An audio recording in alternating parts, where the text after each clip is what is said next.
una conferencia titulada La idolatría y los demonios. Esta sería la segunda parte de la idolatría y los demonios. Primera de Corintios, capítulo 10, versículos del 14 al versículo 22. Por tanto, amados míos, huid de la idolatría. Como a sensatos os hablo, juzgad vosotros lo que digo. La copa de bendición que bendecimos no es la comunión de la sangre de Cristo. El pan que partimos no es la comunión del cuerpo de Cristo. Siendo uno solo el pan, nosotros, con ser muchos, somos un cuerpo, pues todos participamos de aquel mismo pan. Mirad a Israel según la carne. Los que comen de los sacrificios no son partícipes del altar. ¿Qué digo pues? ¿Que el ídolo es algo o que sea algo lo que se sacrifica a los ídolos? Antes digo que lo que los gentiles sacrifican, a los demonios lo sacrifican y no a Dios. Y no quiero que vosotros os hagáis partícipes con los demonios. No podéis beber la copa del Señor y la copa de los demonios. No podéis participar de la mesa del Señor y de la mesa de los demonios. ¿O provocaremos a celos al Señor? ¿Somos más fuertes que Él? La Biblia en este pasaje nos corre una cortina y que nos permite asomarnos al mundo invisible espiritual que nos rodea. Un mundo que la Biblia dice es más real lo que no se ve que lo que se ve. Para nosotros es incongruente que lo que no se vea sea más real, porque pues desgraciadamente juzgamos por las 5 ventanas del alma, que son los 5 sentidos, la vista, el gusto, el olfato, el tacto, etcétera, etcétera. Sin embargo, lo que no se ve existía antes de lo que se ve, porque lo que se ve ahorita fue hecho de lo que no se veía.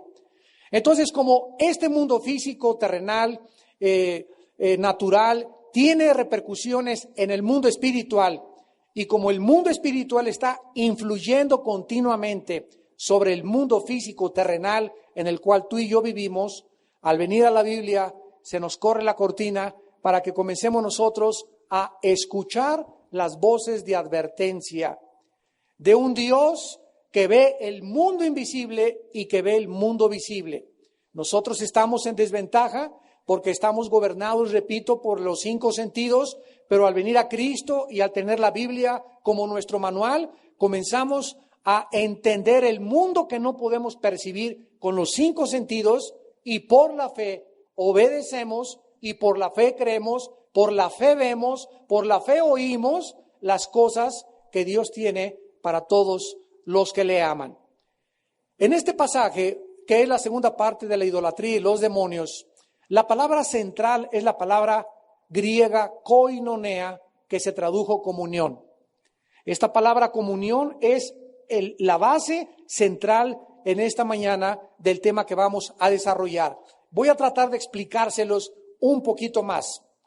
Aquí tenemos el mundo de las tinieblas, el mundo físico, el mundo terrenal, y aquí tenemos del lado derecho el mundo invisible, el mundo espiritual, el mundo que no se ve, al cual los creyentes pertenecemos.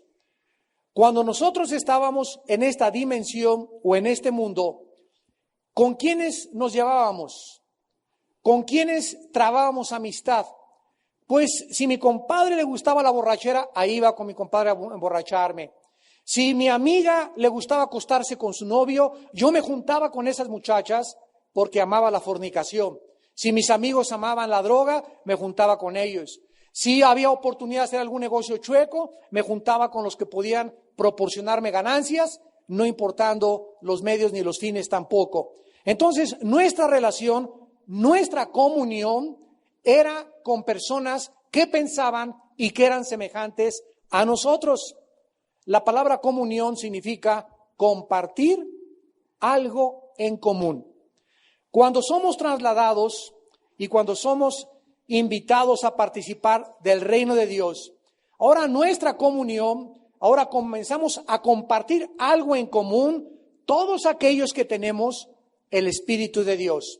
Dice en Primera de Juan, lo que hemos visto, lo que hemos oído, les testificamos para que podamos tener nosotros comunión entre nosotros. Y nuestra comunión verdaderamente es con el Padre y con su Hijo Jesucristo. Al tener yo amistad con un hermano cristiano, con una hermana cristiana, realmente lo que nos une, aquello que podemos compartir en común, no son mis gustos ni mis diversiones, sino que él tiene a Cristo y yo tengo a Cristo. Entonces realmente lo que hace la comunión entre nosotros los cristianos es la vida que tenemos, la vida que tú tienes, que es la vida eterna. Cuando nosotros comenzamos a salirnos de este mundo espiritual y alguien nos habla del otro mundo, oye, ven para acá, tengo una fiesta de la noche, vamos a celebrar Halloween, vamos a esta peregrinación, vamos a este rito, vamos a esta iglesia que no es cristiana, y yo me salgo del mundo donde yo vivo espiritual y comienzo a unirme con esa persona a los ritos, a sus costumbres, a sus ceremonialismos, a las liturgias, que esa persona no sabe qué es lo que se encuentra detrás. En ese momento, cuando me uno con esa persona, estoy compartiendo lo mismo que esa persona. Estamos teniendo comunión realmente, no yo con Pancho, ni yo con Lupita, ni yo con Carmelita, ni yo con Juan. Estamos teniendo comunión realmente con criaturas invisibles que la Biblia le llama demonios. Estamos compartiendo algo en común con los demonios. Dice en el versículo 15, como sensatos les hablo, juzguen vosotros lo que digo. La copa de bendición que bendecimos no es la comunión de la sangre de Cristo. El pan que partimos no es la comunión del cuerpo de Cristo. Vamos a explicarlo. Todos nosotros aquí en esta iglesia, el primer domingo de cada mes, celebramos la Santa Cena. Hay otras iglesias que lo celebran el segundo domingo, hay otras que lo celebran todos los domingos, hay otras personas que en tu familia lo puedes celebrar con tus hijos, con tu esposa, ¿verdad? No hay ningún problema de celebrarlo las veces que quieras. Lo hacemos una sola vez al mes para no caer en ritualismos o que se haga una costumbre. Pero el punto es este: cuando nosotros nos reunimos como iglesia a celebrar la Santa Cena, tenemos un pan y tenemos una copita de vino o de jugo de uva. Ese pan yo me lo puedo tomar 15 minutos antes de que comencemos a orar y a bendecirlo, y como si nada, ¿verdad? Vas por una charola y agarras el pan y te lo comes y no hay ningún problema. No hay profanación, no hay sacrilegio, porque no ha sido bendecido. Por eso David, platicábamos aquí los martes en el estudio de 1 Samuel, cuando él fue con el sacerdote Abiatar y le pidió que le diera de comer, el sacerdote sacó los panes de la mesa de la proposición y se los dio a David. Y Cristo habla en el Nuevo Testamento y dice, ¿qué no oísteis que cuando David tuvo hambre, el sacerdote le dio los panes? Entonces Cristo estaba estableciendo un principio que es más importante, las necesidades de la sobrevivencia, que los ritos ceremoniales. Pero cuando nosotros tomamos el pan aquí en la iglesia y un hermano pasa aquí enfrente, dice, hermanos, tomemos el pan y en ese momento lo bendecimos, algo está sucediendo que no lo podemos ver, pero que nos lo revela la Escritura en el mundo espiritual. En ese momento, ese pan que estamos nosotros bendiciendo, al llevárnoslo a la boca, estamos ingiriendo a nuestra vida una enorme bendición o una grandísima maldición. Ese pan te puede bendecir o te puede maldecir. Escúchame con cuidado. Cuando tú te tomas esa copa de vino de uva que representa la sangre de Cristo y la bendecimos y la bebemos, estás bebiendo bendición o maldición. ¿Qué cosa determina que cuando tomemos la cena del Señor, yo pueda inclusive mejorar mi salud? Inclusive tener más energía. tener más visión, tener más claridad, tener más paz, determina esto mi actitud con la que yo tomo la cena. Si cuando tomo ese pan, en mi corazón hay un pecado que yo no he confesado, que yo no se lo he dicho a Dios, o si tengo pleito con un hermano, con una hermana, y al tomarme yo la copa y el pan, no le he pedido antes perdón a ese hermano o a esa hermana, o en mi casa, al tomarme el pan recuerdo que tengo una revista pornográfica o una película ahí debajo del colchón, etcétera, etcétera, y al tomarme el pan, yo no estoy arrepentido, estoy comiendo y estoy bebiendo para mi vida, juicio y maldición de Dios. Veamos esta verdad en el siguiente capítulo 11 de Corintios, donde cuando lleguemos a esta porción lo vamos a ver con más detenimiento. Primera de Corintios, capítulo 11, versículo 27 en adelante. De manera que cualquiera que comiere este pan o bebiere esta copa del Señor, ahí está la explicación, indignamente. O sea, que no consideres digno lo que estás haciendo, que no tomes con la seriedad con la que Dios toma este aspecto de la Santa Cena. Cualquiera que lo haga sin dignidad, sin considerar la relevancia tan profunda que tiene esta acción como iglesia, será culpado, qué tremendo, ¿verdad? Será culpado del cuerpo y de la sangre del Señor. ¡Qué bárbaro! ¡Qué bárbaro! Eres culpado de la sangre y del cuerpo de Cristo. Por tanto, pruébese cada uno a sí mismo y coma así del pan y de la copa. O sea, antes de tomar la cena del Señor, por eso es importante relajarnos, poquito de música de fondo, llegar temprano a la iglesia, inclinar mi cabeza, comenzar a leer la Biblia, porque es la cena del Señor, y analizarme, Padre Santo, en este momento voy a participar, voy a tener algo en común contigo. En ese pan que voy a tomar y esa copa, no estoy tomando a Cristo ni estoy bebiendo a Cristo. Me estoy identificando con el cuerpo de Jesucristo, con tu iglesia que tú ganaste con tu propia sangre. Por eso, Señor, en este momento, ilumíname. Oh Dios, ayer le di una bofetada a mi esposa, antier le grité groserías a mi hijo. Señor, estoy mal en mis negocios, arrepiéntete. Dios te da tiempo, nos da tiempo de que nos probemos. Porque es gravísimo, como lo vamos a ver, el no hacerlo y tomarla en pecado. Dice el versículo 29, porque el que come y bebe indignamente, sin discernir el cuerpo del Señor, ¿qué le pasa? Estás comiendo, ¿qué cosa? Juicio. Tú mismo, tú misma, te estás poniendo una cuerda en el cuello, tú mismo te estás ahorcando. Tú mismo te estás condenando. En el momento en que lo haces, inmediatamente acarreas sobre tu vida, has pisado los sensores de Dios y sobre tu vida se vienen un nido de abejas africanas.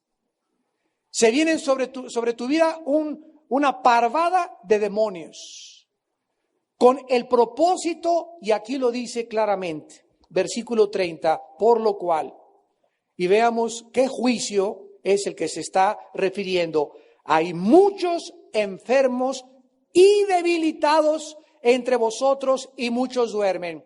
La palabra debilitados, astenes en el griego, significa sin fuerza ni energía para vivir. Todos ustedes saben que necesitamos para vivir fuerza, ¿verdad? Necesitamos energía, necesitamos sentirnos bien, necesitamos sentirnos con ganas. Que cuando se pueda brincar, brinquemos. Cuando la hablemos, cuando hay blues, blu, blu, blu, blu, blu, blu, blu, y comencemos, ¿verdad? Y nos sintamos con ganas y lleguemos y podamos reír y tengamos gozo y paz y no andar todo el día así, sí, ya. Y ya no puedo, y arrastrando la cobija y para nada te ríes ya. Y ay, qué ridículo se ve. Y comienza a hablar de todo el mundo y a gritar a todo el mundo. Ya no, y en tu casa no llegas, ni brincas, ni pones alabanzas. O sea, comienzas a sentir que te deterioras. Y si le agregas la panza que tienes, peor todavía, ¿verdad? Porque pues la mala alimentación sabemos que nos roba energía. La energía proviene de la alimentación y del poder espiritual de Dios. Entonces, cuando nosotros participamos de la cena y nosotros estamos en pecado, comenzamos a ver deteriorada nuestra salud. Y luego venimos, Señor, hermano, póngame la mano, ore por mí, repréndame este chamuco de cafeaspirina que tengo, este demonio que tengo retortijón, esta hipertensión, etcétera, etcétera. Y cuando nos damos cuenta, ¿verdad? Hay cantidad de personas que no son sanadas y no son sanadas simplemente porque en su vida hay pecados ocultos. Hay personas con las cuales no han hecho la paz. Hay personas a quienes no le han pedido perdón. Hay personas a las que han ofendido y no han tenido el valor de decirle, te ofendí, perdóname. Hay personas que has transado y no les has devuelto su dinero. Si tú has transado a alguien en la iglesia, ya sea a nosotros los pastores o a cualquier persona, y tú no reintegras la cantidad o no repones el daño con lo que tú lo hiciste, vives bajo una maldición. Estás bajo el juicio de Dios. Y puedes hacer lo que quieras, levantar las manos, decir que eres cristiano, etcétera, etcétera, y te das cuenta que nada te sale mal, nada todo te sale mal, nada te sale bien, y así pasan los días y no prosperas, y no tienes ese gozo y esa paz, y te inscribes en el diplomado, y crees que por allá vas a encontrar, y algo está mal en tu vida. Y dice la Biblia, el que encubre sus pecados no prosperará. Más el que los confiesa y se aparta, alcanzará misericordia. Entonces, el juicio es debilitamiento físico y mental y, en segundo lugar, muerte prematura, por lo cual muchos duermen.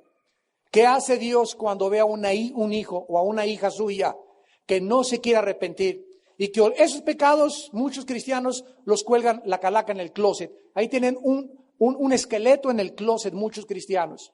Y ahí está guardado tu pecado, nadie sabe que tienes ese pecado, pero Dios sí lo sabe. Y si pasa el tiempo, y pasa el tiempo, y pasa el tiempo, solo Dios lo sabe. Y tú ese pecado lo sigues considerando algo superficial. Ahí lo tienes, aquí que leche. Y lo comienzas a apapachar. Pues es una canita al aire que yo tengo, y todos somos débiles, y comienzas a considerarlo algo que no tiene la menor importancia, te puedes ir a casa antes de tiempo. Y el hermano puede tener cáncer, o puede tener sida, o puede tener algún problema, y podemos orar, lo podemos ungir, le podemos sacar los demonios, y el plan de Dios está determinado. Ese hombre, esa mujer, se va a casa. Y no estoy diciendo que todos los que se mueren jóvenes se mueren en pecado, ¿verdad? Hay excepciones, pero la Biblia dice que la generalidad son personas que viven porque no han tomado en serio la cena del Señor. Regresamos a Corintios 10, a nuestro pasaje. Y ahora entendemos que Pablo comienza a preparar a sus lectores para el capítulo 11, en el versículo 16 del capítulo 10, al decir la copa de bendición que bendecimos, no es la comunión de la sangre de Cristo, o sea, estamos realmente participando y haciéndonos algo con la sangre de Cristo, con la vida de Cristo. Entonces tomo ese pan, me lo llevo a la boca, ya confesé a Dios mis pecados, ya me siento en paz, y al comenzar a masticar ese pan, así como mis muelas, mis dientes incisivos, mis premolares, molares, comienzan a masticar ese pan hasta que lo pulverizan, y ya que está pulverizado en mi boca, lo trago y comienza ya pulverizado a ser digerido, y ya digerido me comienza a alimentar. Así el cuerpo de Cristo fue hecho pedazos, fue machacado en la cruz del Calvario, para que después de que haya sido triturado, fue la trituración del cuerpo de Cristo, lo que nos pudo alimentar. Y arriba del pan tomamos la copa y la sangre cubre el cuerpo de Cristo. Porque en el cuerpo de Cristo, en la sangre se encuentra la vida. La vida de la carne está en la sangre. Levítico 17:11. Entonces nos damos cuenta que el alimento sin la vida no nos alimenta. Para que yo pueda comer algo y alimentarme, yo tengo que tener vida y salud. Yo puedo comer ahorita un plato de verduras sanas, zanahorias y vegetales y brócoli, etcétera, etcétera. Pero si yo estoy enfermo, eso, ¿verdad?, no me va a ayudar, a menos de que esa enfermedad primero la saque de mi vida para que me pueda hacer provecho. Y lo mismo pasa espiritualmente. Hasta que no sacas la basura de tu vida, hasta que no sacas los pecados de tu vida, no importa que te vayas a la villa hincado 3 kilómetros ida y regreso. No importa cuánto alabes al Señor, no importa cuántos diplomados tomas. Si no sacas de tu vida el pecado que tú tienes escondido, Dios no te puede bendecir. Ahora bien, en Corintios 10, versículo 17, dice el apóstol Pablo, siendo uno solo el pan, nosotros con ser muchos somos un cuerpo, pues todos participamos de aquel mismo pan. En otras palabras, la participación mía con mi primo, con mi hermano, con mi hermana, con mi amigo, en cualquier actividad con funciones sociales, nos identifica en las funciones y en las actividades en la que esa persona está involucrado. Por eso les dice Dios a los jóvenes, no se unan en yugo desigual con los incrédulos. Tú eres cristiano, tu novia está guapa, tiene la cara de Madonna, canta como Madonna, se mueve como Madonna, es de buena familia, es mucho mejor, dices tú, que muchas cristianitas de la iglesia, pero si tú te unes con ella, en ese momento te sales del mundo espiritual automáticamente, aunque llegues con la Biblia a su casa, y en el momento en que tú accedes a comenzar a autoengañarte, se va a convertir. Cuando nos casemos, yo estoy seguro que mi papá, que es pastor, la va a convertir, etcétera, etcétera, y comienzas a racionalizar el pecado. En el momento que te sales y desobedeces a Dios, pierdes la protección de Dios. Automáticamente la pierdes. Y puedes orar con ella y tratar de convencerla. En otras palabras, estás diciéndole a Dios, Señor, te estoy tentando. Yo te apuesto, Señor, a que se va a convertir. Dame chance nada más para que veas que sí lo puedo hacer. Eso se llama tentar a Dios. Y cuando tentamos a Dios, nunca nos salimos con la nuestra. ¿Por qué? Porque ella me va a comenzar a arrastrar, o él te va a comenzar a arrastrar hacia su religión, sus costumbres. Ahí no tienen nada de malo, ven con nosotros, mis papás nos quieren llevar a este lugar, acompáñanos, y comienzas a participar en las actividades de todas las personas que no son cristianas, comienzas a participar de los demonios. Sin que te des cuenta, el mundo espiritual te comienza a actuar en tu vida, a energetizar, que te acaba convenciendo de que no estás mal. Y la prueba es que te acabas casando con ese incircunciso filisteo. Te acabas casando con esa incircuncisa filistea.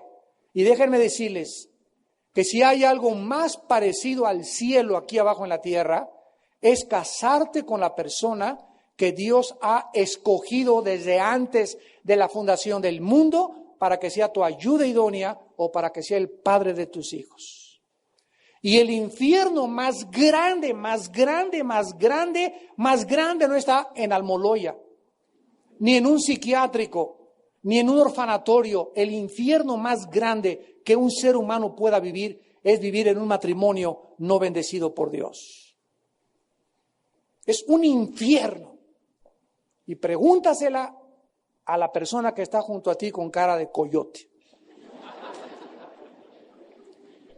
que a la 1 de la mañana más hace ¡au!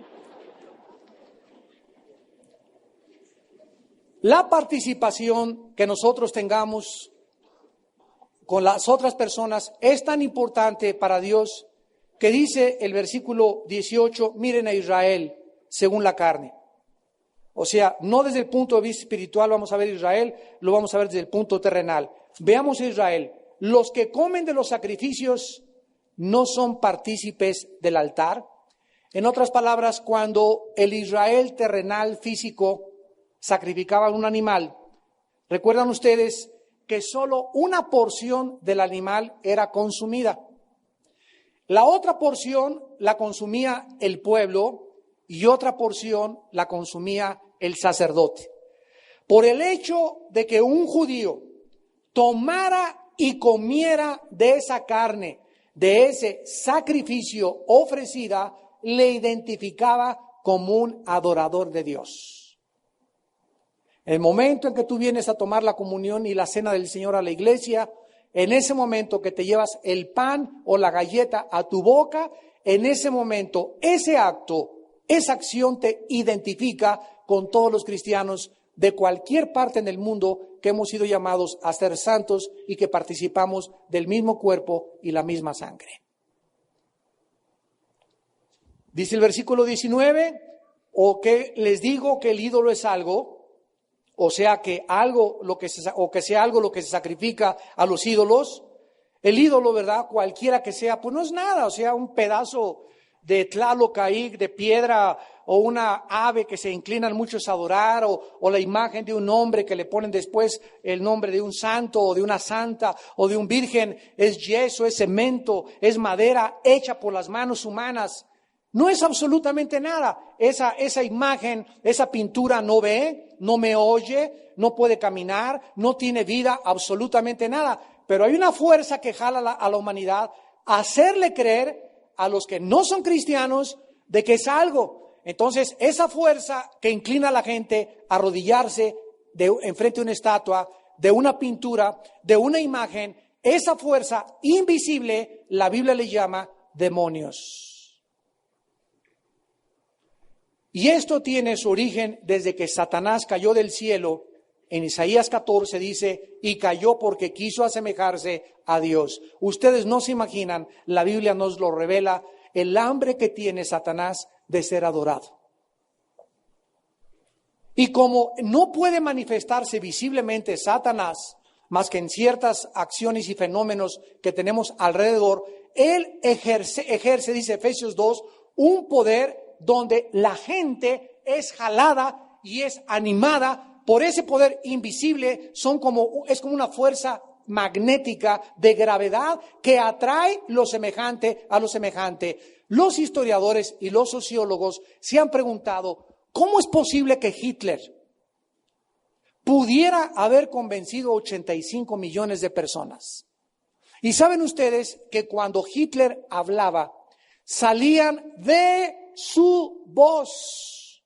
Cuando toca los Rolling Stones, cuando toca Judas Priest, cuando canta Madonna, cuando canta Michael Jackson, salen demonios de los instrumentos de la boca de estas personas. La gente que no es cristiana no entiende esto, con el propósito de energetizar a las personas y comenzarlas a causarlas en desorden, crean confusión, crean libertinaje sexual, crean un espíritu de rebelión profundísimo en las personas. Y Hitler, cuando hablaba, salían demonios de él que convenció a la gente que realmente ese era el Mesías y el libertador y el proclamador de la verdad, y que 1000 años duraría el Tercer Reich. Fueron demonios el poder que actuó sobre Alemania. La Biblia dice que los demonios pueden controlar naciones enteras. Y si no, lee Apocalipsis 9, donde dice que saldrán, y Apocalipsis capítulo 11 y 13, saldrán espíritus a manera de ranas a todos los gobernantes de las naciones para reunirlos en la batalla del Armagedón. No tenemos idea todavía del poder tan grande, activo, que tienen estas criaturas invisibles sobre los seres humanos. Increíble. Mi hijo Alan, ustedes saben, está ahorita trabajando con Marcos Witt en Houston. Se fue Alan a trabajar ya tiene 1 mes y medio, y está trabajando en las oficinas de canción allá en Houston. Y me dijo, hablamos casi todos los días por radio, y me dice, papá, fíjate que conocí a un hombre y lo vamos a traer a mí, que se llama Paolo Bottari. Paolo Bottari fue el maestro de Anacondia.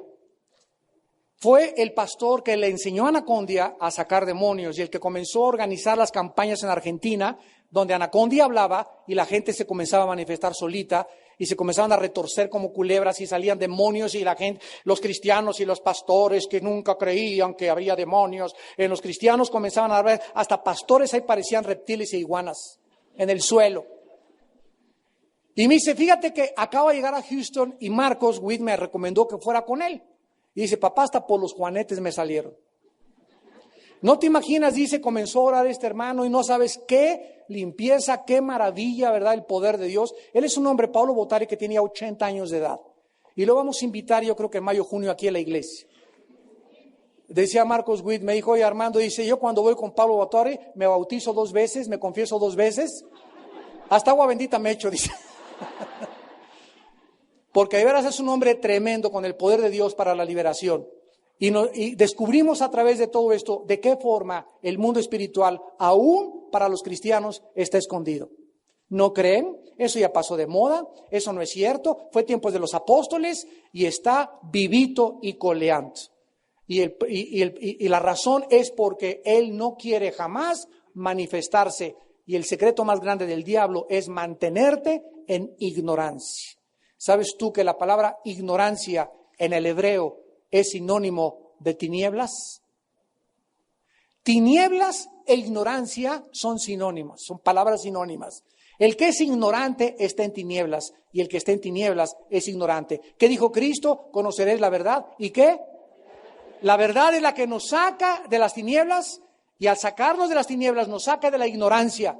¿Qué le falta a la ignorancia? ¿Por qué la gente está en tinieblas? Porque no tiene conocimiento de la verdad.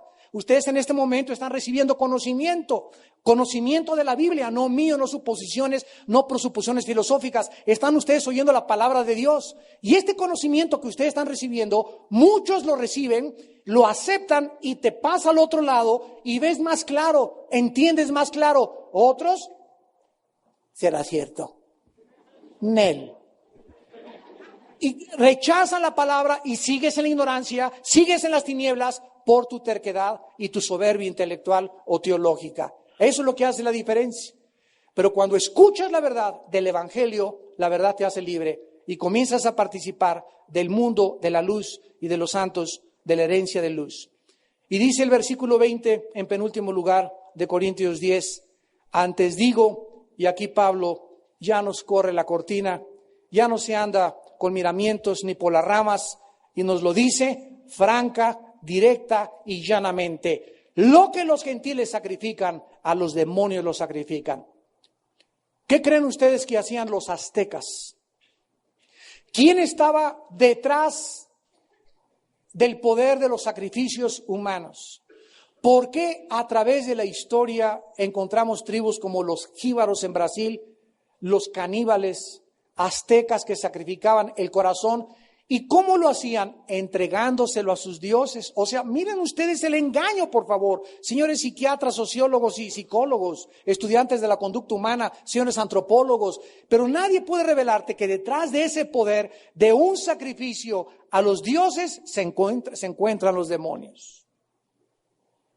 ¿Qué hacen los satanistas? En Halloween, el 30 de octubre, 1 de noviembre, ¿qué hacen? Sacrifican a niños, no lo sabemos, pero hay cantidad de niños secuestrados en el mundo entero. ¿Y con qué propósito? Con propósito de que al abrir a un niño, ellos dicen, yo oí a Antonio Lavey, él hizo la Biblia de Satanás, fue el presidente de la iglesia satánica en California, se pasó a San Diego, y él dijo, en el momento que le abrimos la panza a un niño, el momento que sacrificamos a un niño, recibimos poder en la sangre de los niños. Recibimos poder, y si quieren ustedes ahorita saber cómo está el diablo trabajando, se los dije en el primer servicio. Traje un artículo, creo que lo tengo aquí, o creo que es el del suicidio, o el de las bebidas, es el del suicidio, pero traje un artículo en el primer servicio de una hoja en el periódico El Universal, que dice así, se acaba de descubrir por todos los laboratorios americanos que la bebida Red Bull, que la venden en el Oxxo, en la farmacia, en cualquier lado, es como tomar 5 expresos o 10 tazas de café, más 5 sustancias cancerígenas para los niños. Y ahorita es la bebida de moda. Nadie ve los ingredientes ni nadie se preocupa en checar qué se encuentra detrás de estas bebidas. Una hoja entera en el Universal salió hace 3 días. Por ahí anda, no sé si la recogieron de por acá. La dejé aquí en el púlpito.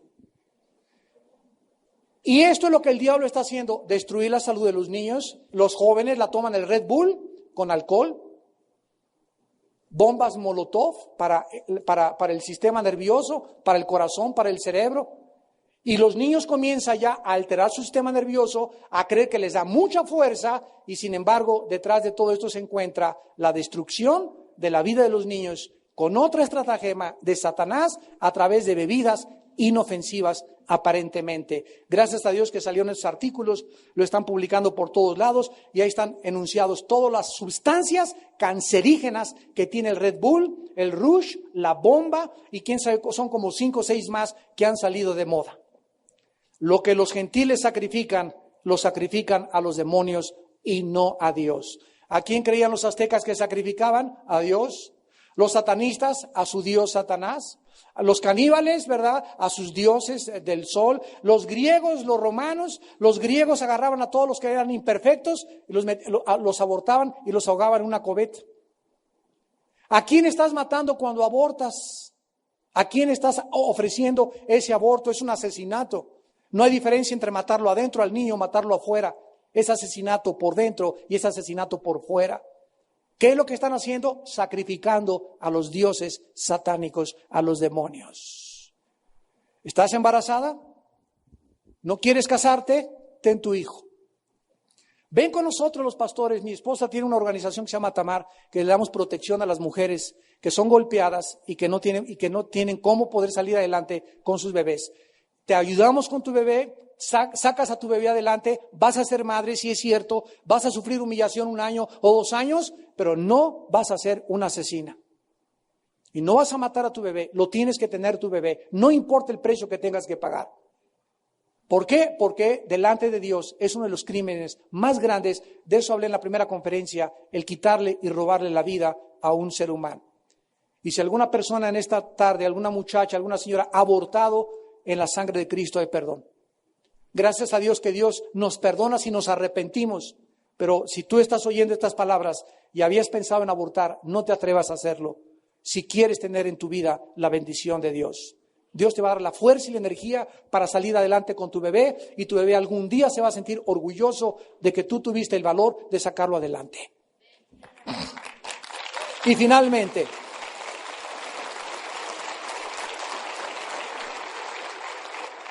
dice de una forma más drástica el apóstol Pablo en el versículo 20, lo que los gentiles sacrifican, a los demonios los sacrifican y no a Dios, y no quiero que os hagáis partícipes con los demonios.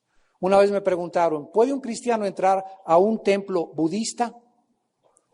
¿Puede un cristiano entrar a un templo de cualquier otra religión? Y yo les contesté, si tú vas, por ejemplo, a Roma, y vas a ver las catedrales increíblemente hermosas y bellas que han construido los seres humanos y los mosaicos que Leonardo da Vinci, Miguel Ángel y todo diseñaron en muchas cosas ahí en Florencia, no hay ningún problema. Pero cuando tú si entras a un templo budista para conocer el arte, no entres cuando se está celebrando el rito. Cuando está la ceremonia dentro de cualquier templo, no entres porque en ese momento acuérdate que no están sacrificando, no están adorando a Dios. Ellos creen que lo están haciendo, pero la Biblia nos quita las vendas y nos dice que están adorando al ejército de los cielos demoníacos. Ellos son los que están recibiendo todas estas cosas y burlándose la gente de la ceguera que el Dios de este siglo ha establecido a los hombres para que no le resplandezca el evangelio de la gracia de Dios.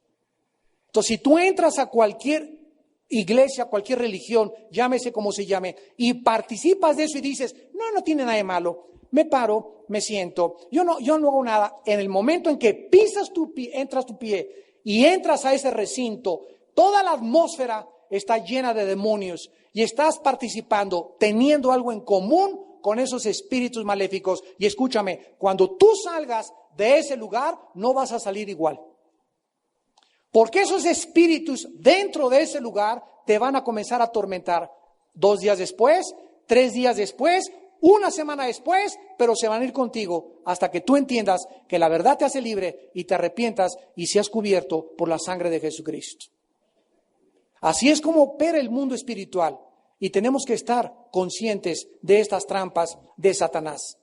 Y finalmente dice el versículo 21, no podéis beber la copa del Señor y la copa de los demonios. No podéis participar de la mesa del Señor y de la mesa de los demonios. ¿O provocaremos a celos al Señor? ¿Somos más fuertes que Él?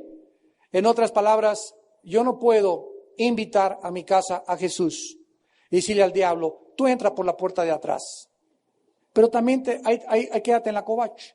No puedo tener 2 invitados en mi casa. A mi vida no le puedo decir, Jesús, sé mi Señor y mi Salvador. Y al diablo también. ¿Cómo invito al diablo? Participando de acciones, de fiestas, de ceremonias, de liturgias, de ritos que no son cristianos. Si mis hijos en Halloween son llamados por la escuela para que se vista uno de Drácula, la otra la Brujilda, el otro que se vista de Walter Mercado, el otro de la novia de Walter Mercado, etcétera, etcétera, en ese momento, y van a celebrar Halloween en la escuela de mis hijos, y van a traer las calabazas, y las brujas, y las arañas, y las telarañas, etcétera, etcétera. ¿Qué están haciendo mis hijos al enviarlos yo a la escuela? Hoy lo estás entendiendo. Están participando, están teniendo algo en común con los demás amiguitos y con la escuela. Y si crees que la presión es muy fuerte, de que si no vienen a Halloween, les bajamos puntos, bájele y repruébelos si quiere el año, es preferible que pierdan, me voy al extremo, 1 año a serle infiel a Dios. Ya que mis hijos comiencen a sufrir en la casa pesadillas y que se levanten gritando en la noche, a la semana o a las 2 semanas, que comiencen a manifestar rebelión, que ya no quieren estudiar, que comiencen a ver pornografía escondidas en el internet y todo ¿por qué? Empujados y asusados por los demonios que se les metieron en la fiesta inocente, que no tiene ningún problema de Halloween en la escuela. No podemos participar de la mesa de Dios y los demonios. Qué seriedad de servir a Dios, ¿verdad? Yo hubiera oído esta conferencia a los 6 meses de convertido y hubiera dicho, caray, qué tremendo está esto. ¿Será verdad? ¿En serio? Pero conforme vamos creciendo, Dios nos va abriendo más las cortinas y más las cortinas y más las cortinas para que nos demos cuenta que no tenemos lucha contra sangre ni carne, sino contra criaturas invisibles, espirituales, potestades de las tinieblas, gobernadores de la maldad, potestades y príncipes satánicos, huestes espirituales que rodean al mundo con el propósito de desviarlos del camino, tapar sus ojos y llevarlos a su autodestrucción. Y nosotros no somos hijos de las tinieblas, somos hijos de la luz. Créele a Dios y serás libre tú y tu casa. Oremos. Padre, gracias te damos. Gracias te damos en esta tarde porque sigues abriendo los ojos de tu pueblo. Mientras más cerca estamos de la segunda venida de tu Santo Hijo Jesucristo, más grandes y más densas serán las tinieblas, por lo que es necesario más luz, porque las tinieblas no prevalecen contra la luz. Somos tus hijos y somos la luz del mundo. Y estas cosas el hombre que no es cristiano no las puede entender, porque para él es locura, porque estas cosas no se razonan, se disciernen espiritualmente. Te damos gracias, Señor, en esta tarde, porque la verdad la hemos conocido y la verdad nos ha hecho libres. Gracias, Jesús, por habernos corrido el velo y habernos mostrado la luz de tu evangelio. El poder de restauración que hay en el evangelio, la autoridad que tenemos contra todo espíritu inmundo, contra toda ave aborrecible, contra las fuerzas de las tinieblas, porque mayor es el que está dentro de nosotros que el que está en el mundo. Te alabamos, Jesús, te alabamos, Jesús. Alabado sea el nombre de Jesús. Esta tarde muchos de ustedes tal vez aún no han entrado al reino de la luz, al reino de Dios. Aún no ha sido hecho libre. aún no has sido hecha libre. Y Dios te llama en esta tarde a que salgas de tu ignorancia, a que salgas de tus tinieblas, a que seas partícipe del reino de luz, de la herencia de los santos, conozcas la verdad y la verdad te haga libre. ¿Qué tengo que hacer?, me preguntarás. Ustedes que nos ven por la televisión también, ¿qué tengo que hacer para que tú puedas verdaderamente salir de esa ignorancia, de esas tinieblas y participar de la luz admirable de Jesucristo? La primera condición es arrepiéntete de tus pecados. Arrepentirse es reconocer que vives equivocadamente, que no puedes seguir en ese camino que Dios prohíbe que camines, que te vuelvas a Él y que invites a Jesús a tu corazón como tu Señor y Salvador. Y si tú quieres esta tarde hacer esta decisión que requiere de mucho valor, de consagrarle tu vida a Jesucristo, dile ahí desde tu lugar estas palabras: Señor mío y Dios mío, perdona mis pecados.